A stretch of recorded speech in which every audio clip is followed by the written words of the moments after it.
Glória, louvado seja o nome do nosso Deus e Pai. Bom dia para as meninas.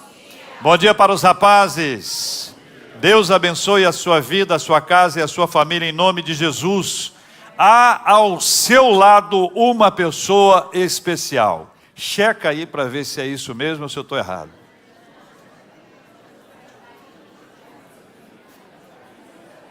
Agora, como quem não quer nada, disfarçadamente, de soslaio, dê uma olhada para trás aí, vê se tem alguém especial atrás de você. Dá uma olhada aí, atrás de você.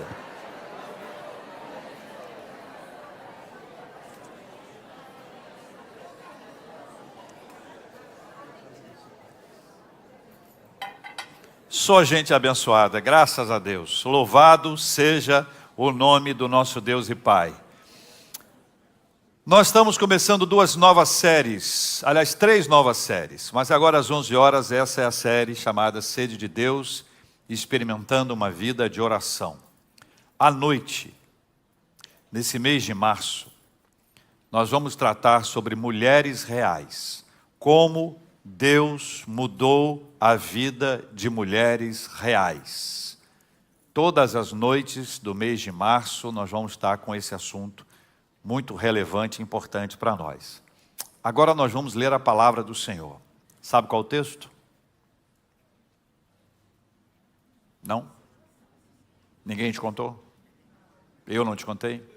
A pessoa está do seu lado também, resolveu não falar nada para você? Será que ela sabe? Efésios capítulo 1, nós vamos ler o capítulo 1 de Efésios, versículos 15 a 23, 15 a 23 da carta de Paulo aos Efésios, a partir do versículo 15 até o versículo 23. Quero saudar nossos irmãos que estão no lounge. Que bom que vocês estão aqui, que Deus abençoe vocês. Deus abençoe vocês que estão no salão anexo. Deus abençoe vocês que estão acompanhando a gente pela internet em algum lugar do planeta. Louvado seja o nome do Senhor, essa Igreja Presbiteriana das Américas. Efésios capítulo 1. Na Bíblia impressa, no tablet ou no seu smartphone. Capítulo 1, versículos 15 a 23, quero pedir que você leia comigo. Pode ser? Então vamos comigo. Por isso também eu, tendo ouvido a fé que há entre vós no Senhor Jesus e o amor para com todos os santos, não cesso de dar graças por vós, fazendo menção de vós nas minhas orações, para que o Deus de nosso Senhor Jesus Cristo, Pai da glória, vos conceda espírito de sabedoria e de revelação no pleno conhecimento dele.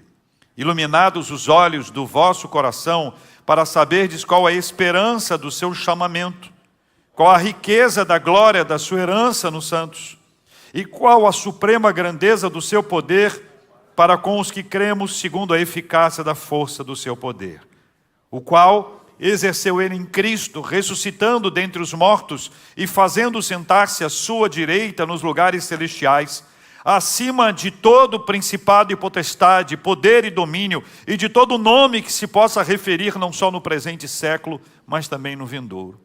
E pôs todas as coisas debaixo dos pés, e para ser o cabeça sobre todas as coisas, o deu à igreja, a qual é o seu corpo, a plenitude daquele que a tudo enche em todas as coisas. Amém. Louvado seja o nome do Senhor. Paizinho, em nome de Jesus nós oramos.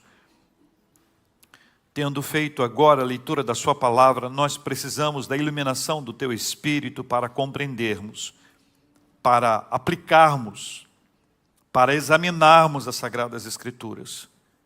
Nosso coração é muito inquieto, nossos dias são agitados e nós estamos igualmente agitados e inquietos. Somente pelo poder do Teu Espírito Santo, a nossa mente será cativa do Senhor e ouviremos a voz do Senhor nesta hora. Porque eu sei, Pai, o Senhor tem me falado isso. O quanto o Senhor quer ministrar o coração de cada pessoa aqui hoje com esta palavra. O quanto nós precisamos vivenciar a bênção da oração na nossa vida. O quanto cada um de nós pode experimentar, dia após dia, com maior intensidade, a sede que é verdadeira e é necessária para o nosso coração. por favor, Paizinho, fala com a gente. Em nome de Jesus, o nosso amado.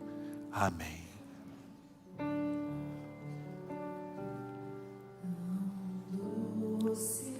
Espírito aqui, e eu sei que é o Espírito de Deus. Já podemos todos perceber. Adore ao Senhor. A presença de Jesus, o Salvador. Juntos. Doce presença, presença santa,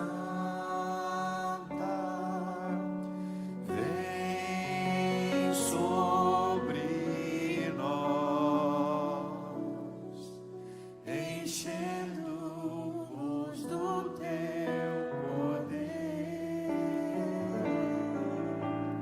Já adoraremos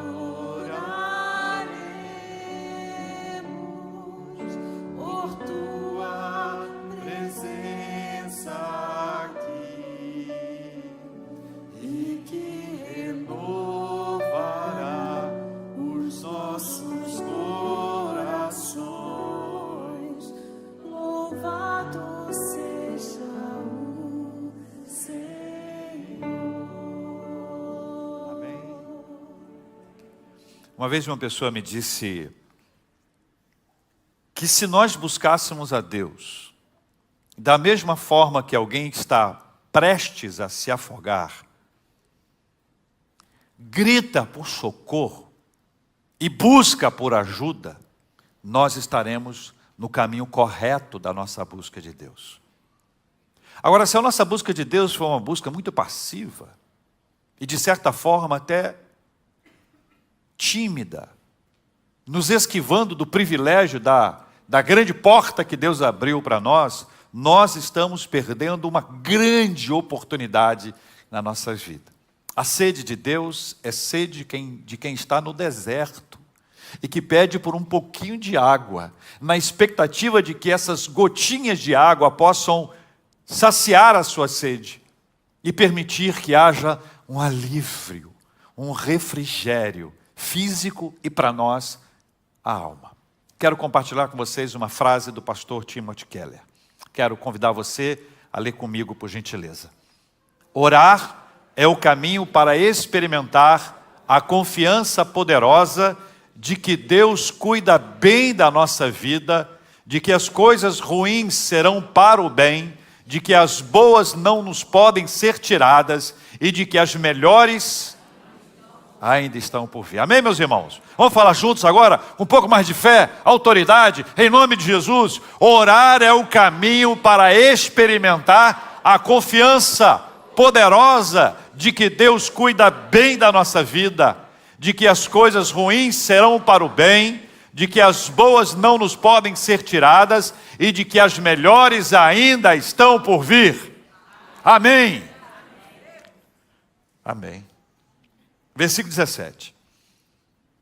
Diz o texto bíblico de forma linda: para que o Deus de nosso Senhor Jesus Cristo, Pai da glória, vos conceda espírito de sabedoria e de revelação no pleno conhecimento dele. O apóstolo Paulo começa neste versículo 17, que é um dos alvos da nossa reflexão, com uma palavra extremamente oportuna. Veja, Paulo não pede a Deus que mude as circunstâncias da vida dos nossos irmãos de Éfeso. Paulo não ora para que as circunstâncias sejam mudadas na vida deles.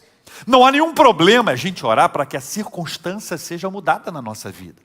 Você enfrenta uma luta, está atravessando uma batalha, deserto, adversidade, nós passamos por coisas ruins na nossa vida, não há nenhum problema em nós nos unirmos e clamarmos ao Senhor e pedirmos a Deus que mude as circunstâncias.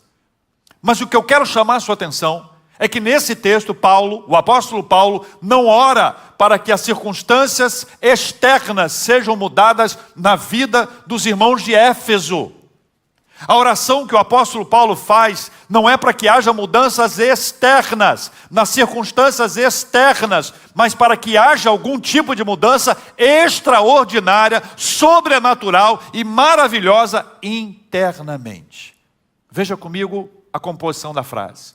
Paulo não ora para Deus mudar as circunstâncias externas, mas para que as mudanças internas sejam realizadas. E a questão que é importante para a gente entender é que nós dois sabemos que as circunstâncias externas chamam mais a nossa atenção do que as mudanças internas. De que as coisas que nós estamos enxergando, ou aquelas que nós queremos enxergar, elas se tornam na nossa vida prioridade. E nós passamos boa parte do nosso tempo de oração envolvidos e alinhados na expectativa de que existam mudanças externas. Mas o que Deus nos ensina por meio da oração do apóstolo Paulo, pelos irmãos de Éfeso, é que as mudanças internas são mais importantes e necessárias do que as mudanças externas. De que aquilo que é circunstancial tem na sua palavra a definição de que é algo passageiro, algo transitório. Mas aquilo que é interno, ele é perene, ele permanece, tem uma perspectiva de longo prazo. As transformações geradas por Deus internamente nos levam a enxergar a vida de uma outra forma. Veja, meus irmãos e minhas irmãs, o quanto a nossa vida precisa de uma transformação e o quanto essa transformação deve ser alvo da nossa oração. Imagine bem que eu convide você para orar. E nós vamos ter agora uma reunião de oração entre alguns irmãos, em que alguns irmãos estarão juntos. Quanto do seu tempo é investido na oração pela transformação da sua própria vida? O quanto você, diante de Deus, reconhece as suas fraquezas, as suas fragilidades, os seus problemas, as suas dificuldades e clama ao Senhor para que você seja transformado ou transformada pelo poder de Deus. Cá entre nós, avalia isso. Pensa um pouco sobre esse assunto. Existem situações na nossa vida com as quais nós precisamos aprender que as mudanças internas, elas são mais importantes que as mudanças externas. Em algumas ocasiões, Deus pode, por sua infinita graça e misericórdia, utilizar-se, servir-se das questões externas e circunstanciais para nos ensinar alguma coisa. Quero mostrar para vocês uma ilustração simples. E quero pedir que você observe, analise, olhe e perceba o quanto nessa singela imagem você pode identificar coisas que são importantes para a sua vida. Uma pedra, um momento de dificuldade, de adversidade, de luta, sofrimento, um deserto na sua vida, em que você diz, pensei que eu não conseguiria superar esse problema, mas percebe que na sequência já existe uma possibilidade de frutos, de frutificar, de florescer, ou seja, Deus tinha outro plano. Deus resolveu utilizar o momento de adversidade, de batalha, de luta na sua vida, para que você pudesse perceber que as mudanças internas são mais importantes que as mudanças externas, que as circunstâncias mudam, elas são transitórias, mas quando nós vivemos mudanças internas na nossa vida, nós passamos a enxergar até as adversidades de uma outra forma. É ou não é verdade? No Evangelho de João, no capítulo 20, um texto extraordinário, narra os discípulos, gente como a gente. Eu gosto de ver os discípulos de Jesus porque eles são pessoas normais, reais. Eu tenho dito, quero reiterar, na nossa igreja nós não temos pessoas normais. Dá uma olhadinha para a pessoa que está do seu lado. Vê se... Não vou pedir para você olhar, falar nada. Só dá uma olhadinha de lado. Normal? Você que sabe, está falando você, eu não falo nada. Os discípulos estavam trancados numa casa. O relato de João é que eles estavam com medo dos judeus. Porta trancada, fechado aqui dentro, juntinho aqui, esperando alguma coisa acontecer. Aí, como o carioca diz, do nada Jesus entra na casa, do nada. E diz assim: paz seja convosco. Paz seja convosco. A história bíblica diz que, na sequência disso, os discípulos se alegraram. Eles estavam com medo, trancados. Agora estão alegres, celebrando, porque Jesus está vivo. Ao tomarem conhecimento de que Jesus estava vivo, o ânimo deles, o íntimo deles, foi transformado. Eles passaram a perceber que havia motivo para se alegrarem, apesar das circunstâncias adversas. O que Cristo fez foi inserir no coração deles, na mente deles, uma mudança. Isso significa que a circunstância externa permaneceu como ela estava. Mas agora o Senhor agiu no coração deles, mudando o interior deles, mudando o íntimo deles. E eles passaram a enxergar a vida, inclusive a adversidade, de uma nova forma. Esse é um ensinamento maravilhoso que a palavra de Deus nos traz e nos ajuda a compreender que a circunstância pode permanecer ruim. A adversidade pode permanecer batendo na nossa porta. Nós podemos passar por lutas. Jesus disse: no mundo tereis aflições. Aflições. Mas ele disse: mas eu venci o mundo. O fato de Jesus ter vencido o mundo, ainda que nós estejamos passando por aflições, nos traz ânimo, porque Jesus venceu e nele, eu e você, somos mais do que vencedores. Mas o grande ponto que você precisa trazer para a sua mente e coração é que a principal mudança, a perspectiva do apóstolo Paulo, é para que aqueles irmãos de Éfeso tivessem e recebessem o pleno conhecimento dele. O assunto não somos nós, o assunto não sou eu, o assunto não é você, o assunto é Deus. A maneira como nós estamos nos relacionando com Ele. E o quanto Ele quer transformar a sua vida. O quanto você e eu precisamos clamar ao Senhor: Pai, eu quero conhecer o Senhor de verdade. Eu quero ter pleno conhecimento do Senhor. Eu quero conhecer o Senhor e quero viver uma caminhada com o Senhor de verdade. Não quero ser alguém que apenas fale a seu respeito, alguém que leia a seu respeito, ou alguém que já tenha acostumado a andar na casa do Senhor, mas eu quero experimentar a sua presença de verdade. Meus irmãos, existe uma igreja morta. Existe uma igreja morta. Existe uma igreja que sabe falar, que sabe estudar, que sabe ler, mas não tem vivência, não experimenta, não tem um impacto na sua vida pessoal. São discursos, é uma retórica, é uma fala vazia. Nós precisamos unir, pela graça de Deus, o nosso estudo, o nosso conhecimento, a nossa experiência. Precisamos andar juntos em nome de Jesus. A oração de Paulo é para que haja pleno conhecimento dele. Veja comigo essa frase. Deus pode mudar as circunstâncias. Ponto. Ponto. Deus pode mudar?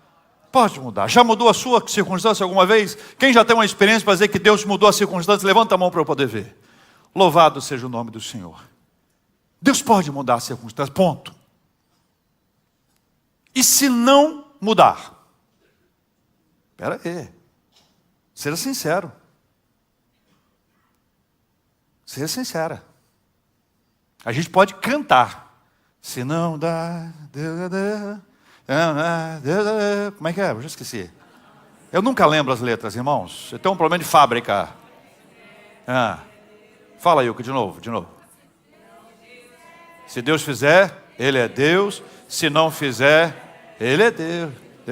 Não, Ele é Deus, certo? Eu posso cantar essa música linda, linda, linda, linda,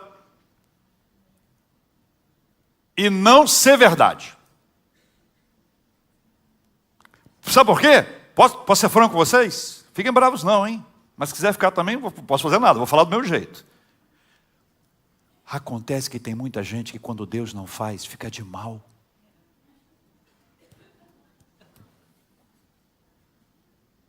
Gente fica de mal. Gente que larga a Bíblia. Não quero conversa.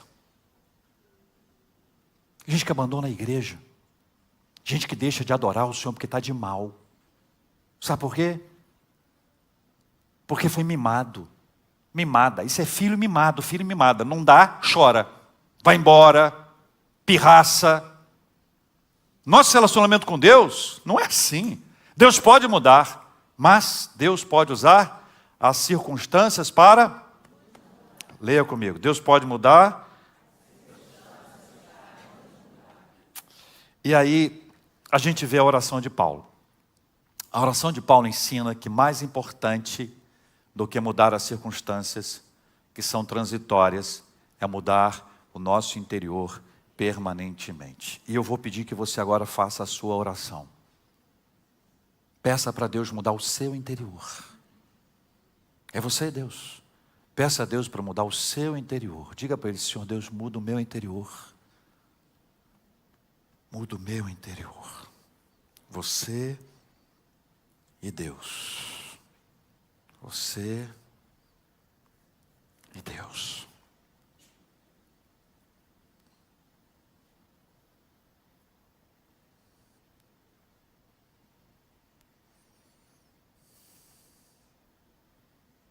Versículo 18. Está aqui na tela. Leia comigo, por gentileza.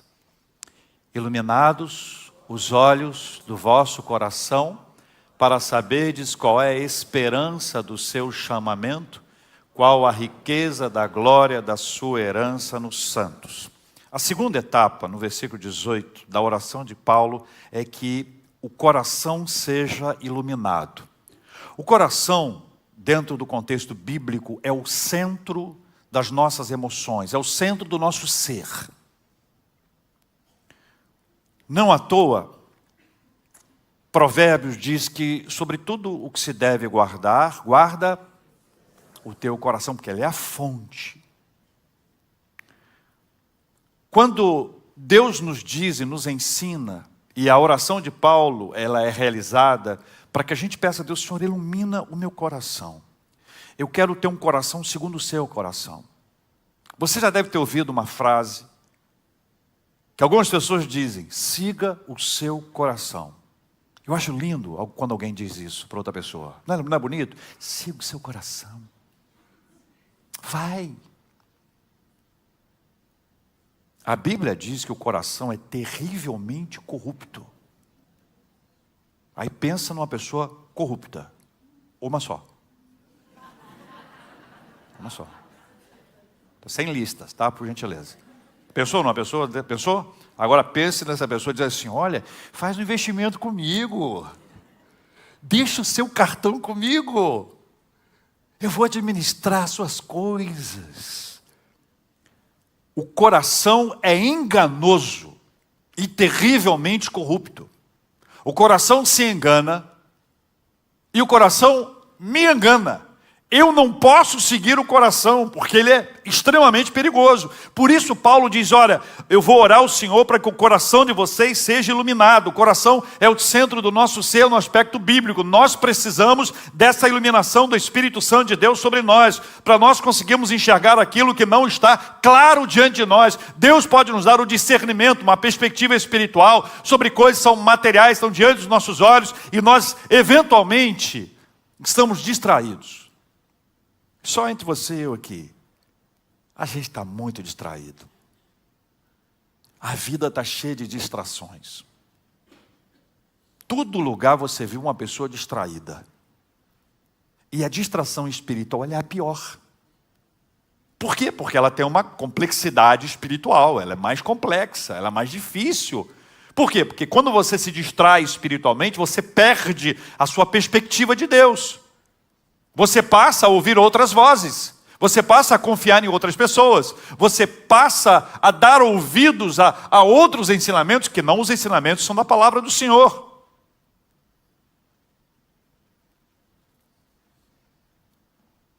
Coração da gente. Veja comigo essa frase.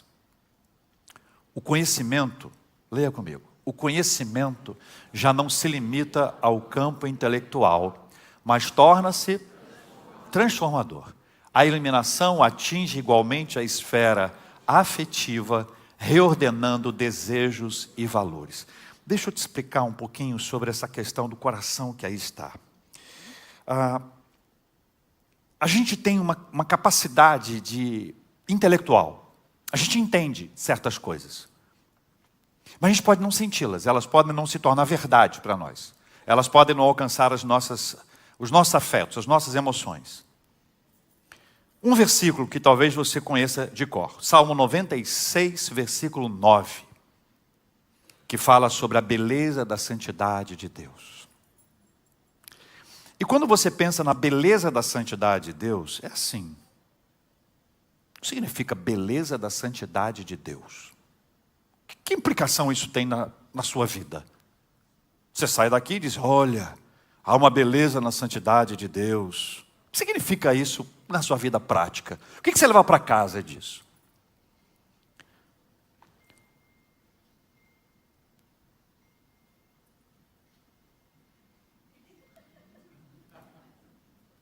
Vai chover. É isso? Não sei, né?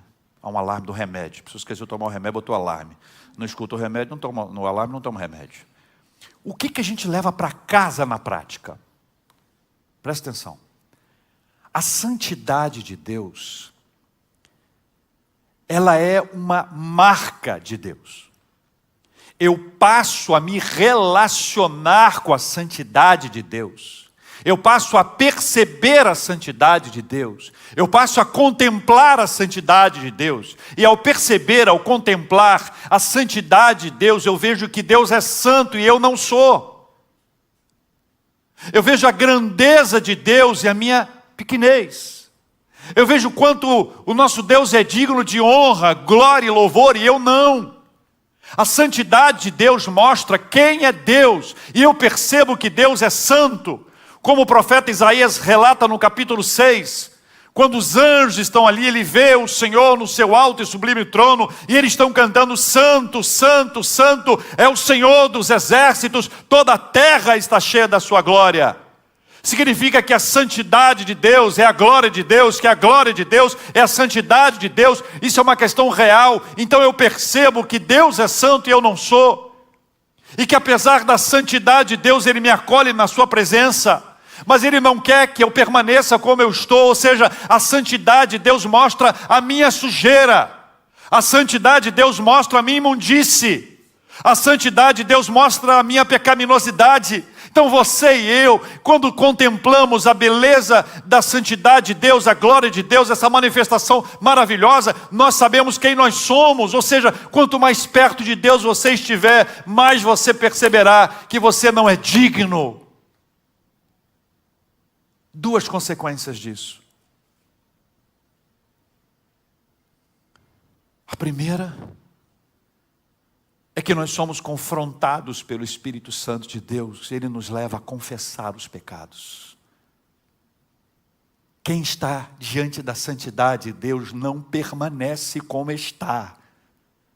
Os avivamentos na história contam, revelam que quando uma pessoa era alcançada pelo Espírito Santo de Deus, quando havia uma conversão, nos avivamentos as pessoas contavam umas para as outras, confessavam umas às outras os seus pecados, sem se preocuparem com a sua reputação, que é um dos maiores impedimentos para a confissão de pecados, reputação. Não quero que as pessoas pensem de mim aquilo que eu sou. Não quero que olhem para mim como se eu fosse o que eu sou. Então o amor à minha reputação acaba sendo maior do que o meu amor a Deus. Enquanto, quando nós somos movidos pelo Espírito Santo de Deus, o amor à minha reputação, ele é deixado de lado, porque a minha preocupação não é comigo, quanto a minha reputação é com a glória de Deus, é com a santidade de Deus. Eu não quero ferir a santidade de Deus. Aí a gente entra num outro aspecto, que é a reordenação dos nossos desejos. Preste atenção. Lembra de José no Egito? Que ele nunca foi do Egito. Ele sempre foi do Senhor. Ele era um garoto, ele começou a ter sonhos. E os sonhos dele apontavam sempre que ele seria reverenciado pelos seus irmãos.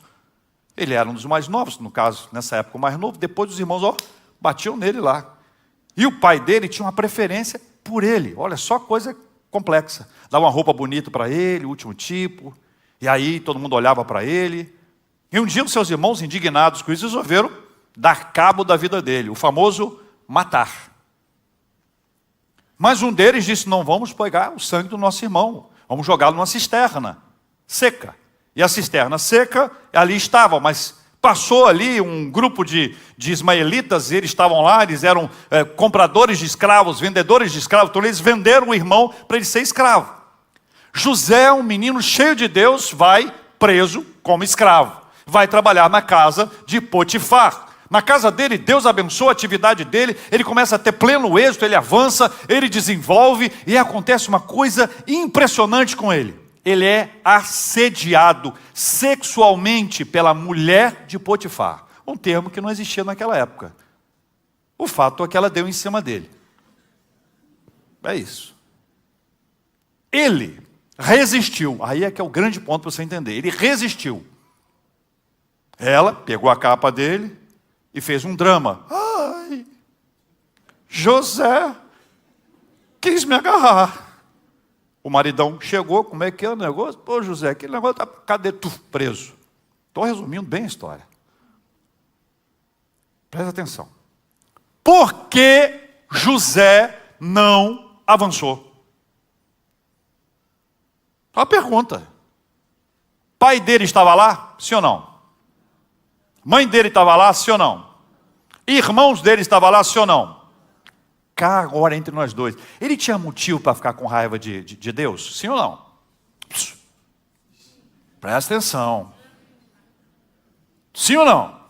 O cara estava na casa dele normal. Agora ele tinha se vendido como escravo. Futuro dele, escravo. Ele tinha motivo ou não? Humano, na nossa carne. Deus me abandonou. Meu pai, meus irmãos. Agora eu vou enfiar o pé na jaca. Não tem ninguém me vendo. Quem é você quando ninguém está te vendo?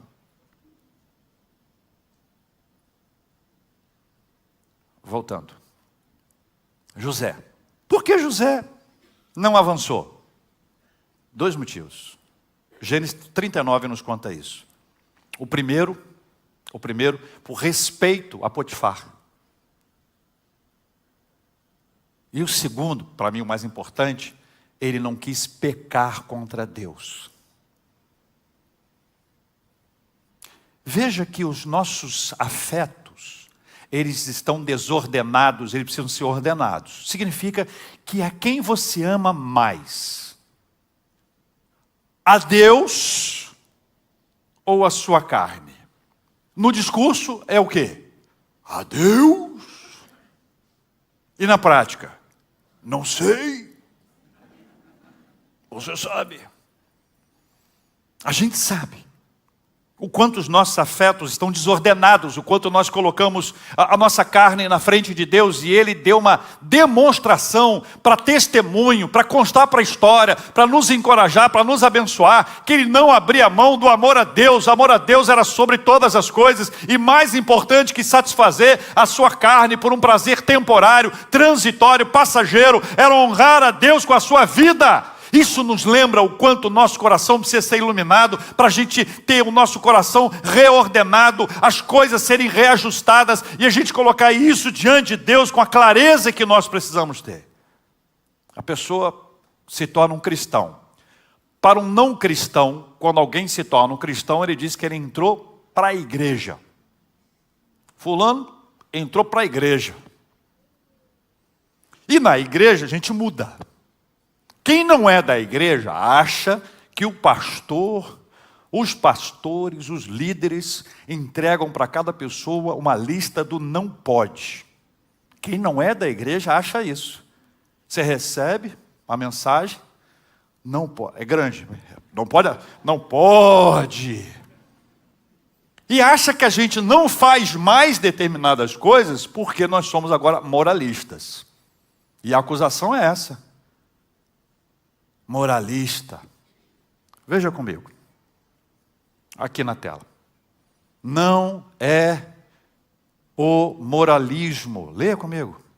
Não é moralismo que nos faz resistir à tentação, mas o nosso desejo de não desonrar, desagradar a Deus.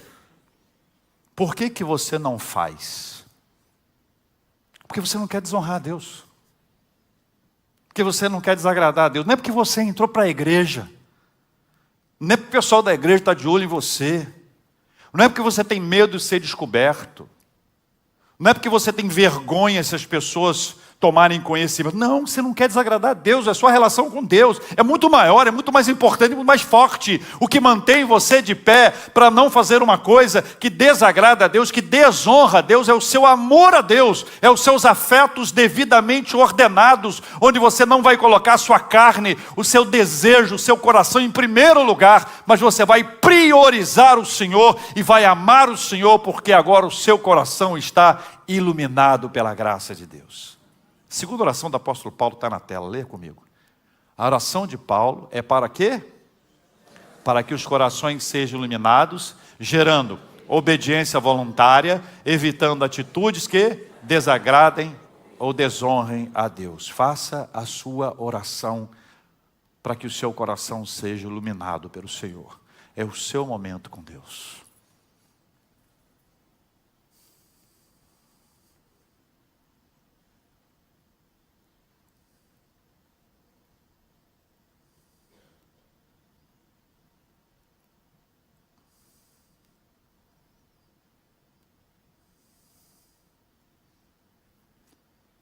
Versículo 19. Leia comigo. E qual a suprema grandeza do seu poder para com os que cremos, segundo a eficácia da força do seu poder. Lá no iniciozinho, nós temos essa bênção de Deus que vai coordenando, vai governando a nossa vida, vai nos dando a direção exata. Agora nós temos esse derramar do poder de Deus. Paulo ora para que o poder de Deus seja derramado sobre os irmãos de Éfeso. Mas veja que nós precisamos ter até uma redefinição de poder segundo as Escrituras, especialmente nesse texto. Leia comigo aqui, por gentileza, na nossa tela. Paulo ora para que o Espírito Santo conceda poder espiritual aos crentes. Esse poder é para que você tenha compreensão dos benefícios recebidos em Cristo. O conhecimento profundo de Deus é mais essencial que a mudança das circunstâncias. Amém, meus irmãos? Vocês já conseguem dizer amém com força sobre esse assunto? Não precisa ser agora, não. É porque, sabe por quê? Porque eu fico achando assim que a gente entende, mas não aceita. Falei, pastor, eu vim aqui à igreja orar para que Deus mude a circunstância. Eu quero lá saber de mudança interna. Eu quero continuar como eu estou. Eu venho como eu estou. Eu vou como eu estou. Eu fico como eu estou. Eu quero só que Deus me atenda. Quero só que Deus resolva esse imbróglio. Estou com a causa na justiça. Se sair, vai sair uma grana, um dinheirão. O que eu quero é isso. Eu tenho uma dificuldade na saúde. O que eu quero é isso. Eu quero casar. O que eu quero é isso. Seja lá o que for, o que eu quero é isso, aquilo que é do lado de fora, isso se torna prioridade na nossa vida, e isso acaba consumindo a nossa atenção, e é possível que algumas pessoas estejam aqui dizendo, pastor, legal, está tudo bem, mas eu quero de verdade, ser sincero, meu reverendo, ser sincero aqui, face to face, porque nós somos todos the chosen, o que eu quero é mudar a circunstância. Quando Deus começou a me falar dentro desse texto, eu pedi a Deus o tempo inteiro que Ele mudasse o meu interior. E você quer saber de um segredo? Pode ficar entre nós dois aqui? As circunstâncias se tornam menores. É impressionante. À medida que você ora para que Deus mude você, para que Deus transforme você, para que Ele tire determinadas coisas da sua vida, a sua compreensão, ela vai deixando de ser aquela circunstância que você acha que é a prioridade na sua vida e se torna a coisa menos importante. É uma ação divina, portanto, clame ao Senhor para que essa seja uma mudança real na sua vida, para que as mudanças circunstanciais, ainda que elas venham a acontecer e que aconteçam para a glória de Deus, elas não sejam prioridade na sua vida por uma questão simples, que eu quero te explicar com um quadro que mostra as circunstâncias aqui na nossa tela. Primeiro, circunstâncias favoráveis, sem o verdadeiro conhecimento de Deus, elas tendem a produzir, leia comigo, autossuficiência e indiferença espiritual. Quando tudo parece sob controle, o coração facilmente passa a dispensá-lo. Olha se não está falando de gente que está aqui hoje. Ai, pastor, quem contou? Quando as circunstâncias são favoráveis, sem o verdadeiro conhecimento de Deus, a gente começa a achar que a gente está bem. A gente fica autossuficiente. Curiosamente, a gente passa a viver uma indiferença espiritual. É por isso que quando uma pessoa está passando por uma luta, ela está fervorosa. Passa a luta, já te aconteceu isso? Você é sincero. Por quê? Recebi. É o que eu queria. É o que eu queria. É criança em festa de aniversário. Ela te vê, mas não te olha. Ela olha o quê? O presente. E sem presente, ela nem te vê, nem te olha, nem te escuta, nem nada. Você entrega o presente. Se os pais dela não estiverem perto, ela pega o presente, volta para as atividades dela. Não é verdade? Se o pai e a mãe estão perto, ele diz o quê? Agradece. Fala o quê? Tem criança que fala, tem mais? Circunstâncias adversas, por sua vez, sem iluminação espiritual, elas conduzem ao quê? Ao desânimo, ao desespero. Nessas situações, o amor de Deus reduz-se a uma ideia abstrata e deixa de ser uma realidade viva e consoladora. A circunstância adversa, sem o conhecimento de Deus, você se sente abandonado.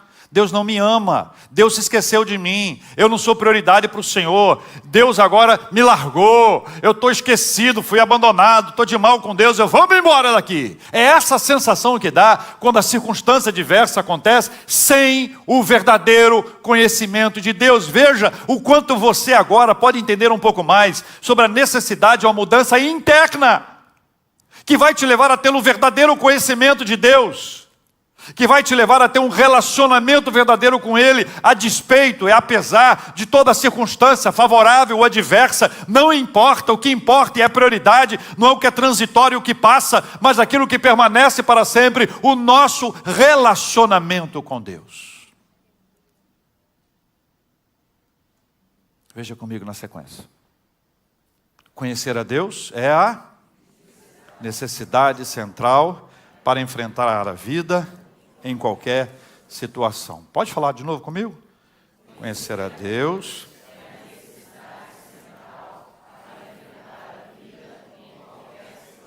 Louvado seja o nome do Senhor. Esta é uma questão fundamental para a nossa vida. A terceira oração que Paulo faz, está na tela para a gente ler juntos. A oração de Paulo é para que esse poder haja dentro de nós e promova a mais extraordinária mudança de mentalidade e de coração. Louvado seja o nome do nosso Deus e Pai. Essa é a terceira e última oração. Eu quero conectá-la às demais. E quero fazer com vocês hoje uma oração especial. Deixa eu ser mais claro. Não é que eu não vá orar pela mudança das circunstâncias, tá? Que a gente pode orar e deve orar. Mas ela não será a prioridade. A prioridade será a oração para que você conheça mais a Deus. Para que você conheça mais a Deus. E eu quero chamar aqui à frente, para orar comigo aqui, as pessoas que querem. Pastor, mas aí vai todo mundo. Não sei. Não sei se vem todo mundo, não. Não Sei lá, Deus é que sabe. O Espírito Santo é que comanda. Eu sou apenas uma voz. Nós vamos orar agora, pedindo ao Senhor que assim seja sobre a nossa vida. Eu quero deixar com você uma frase do pastor Tim Keller. A oração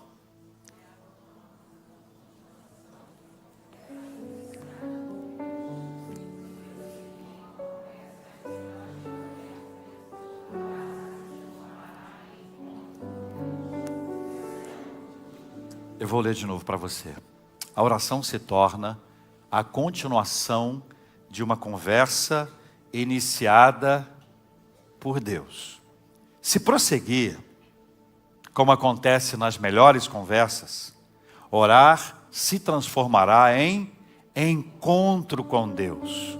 O céu no cotidiano, o céu no seu quarto, o céu na sua casa, o céu no seu carro, o céu na igreja. A conversa nossa com Ele não é de nós para Ele. Ele que começou essa conversa dizendo assim: ei, estou te esperando. Essa nossa série é baseada numa obra do pastor Timothy Keller, por isso várias citações e ideias que ele nos traz no seu texto. O livro dele chama-se Oração. E este livro tem abençoado muito, muito, muito a minha vida e muito do que nós vamos aprender no mês de março, no culto das 11 horas da manhã. Tem base e fundamentos nessa obra. Deus quer que você o conheça mais e o conheça de verdade. Deus quer que você tenha com Ele experiências verdadeiras e profundas. Pastor, tem algum tempo que eu tive essa experiência com Deus, eu estou meio sumido. Corra. É agora. Já tenho, quero ter mais. É agora. Não venha pedir nada. Eu vou orar por você, tá? Fique tranquilo, por todos os motivos que eu tenho orado sempre. Mas a prioridade da nossa oração será conhecimento de Deus. Se o Espírito Santo está tocando você, venha.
Nosso Deus e Pai, em nome de Jesus, o nosso amado, nós oramos. O que nós te pedimos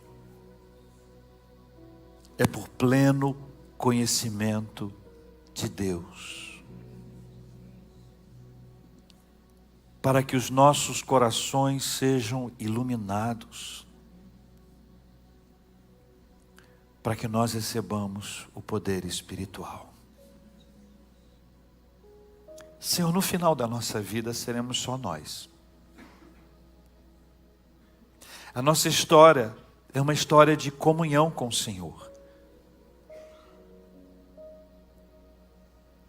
O cristianismo é a única religião, como disse o Keller, em que Deus deixa a sua glória e vem habitar entre nós. E sofre. E sofre.